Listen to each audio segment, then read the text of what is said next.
ఇక స్టాక్ మార్కెట్లో స్కామ్, అందులో మోడీ అమిత్ షా పాత్ర ఉంది అని చెప్పేసి రాహుల్ గాంధీ ఆరోపిస్తా ఉన్నారు. బీజేపీకి మెజార్టీ రాదని, ఎగ్జిట్ పోల్స్ తప్పని వాళ్లకు ముందే తెలుసు, అయినా మార్కెట్ పెరుగుతుందని పదే పదే కామెంట్లు. ఫలితంగా రిటైల్ ఇన్వెస్టర్లకు 30 లక్షల కోట్ల రూపాయల నష్టం జరిగింది. కొంతమంది ఫారిన్ ఇన్వెస్టర్లకు మాత్రం లాభాలు. జాయింట్ పార్లమెంటరీ కమిటీతో విచారణ జరిపించాలని చెప్పేసి ఇక్కడ కాంగ్రెస్ అగ్రనేత రాహుల్ గాంధీ డిమాండ్ చేస్తా ఉన్నారు. అయితే స్టాక్ మార్కెట్లని వీళ్ళు ప్రభావితం చేసిండ్రు, అయితే నిజంగా కూడా అంటే అక్కడ రావని తెలిసినా కానీ చెప్పిండ్రు అని చెప్పేసి ఆయన ఆరోపిస్తా ఉన్నారు రాహుల్ గాంధీ.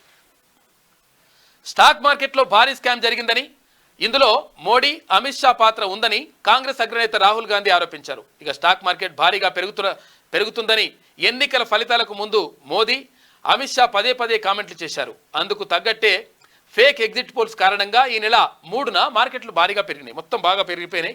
కానీ ఎలక్షన్ రిజల్ట్స్ రోజున అంటే 4వ తేదీ మార్కెట్ కుప్పకూలింది. దీంతో రిటైల్ ఇన్వెస్టర్లు 30 లక్షల కోట్ల రూపాయలు నష్టపోయారు. ఇందులో పెద్ద ఎత్తున స్కామ్ జరిగింది.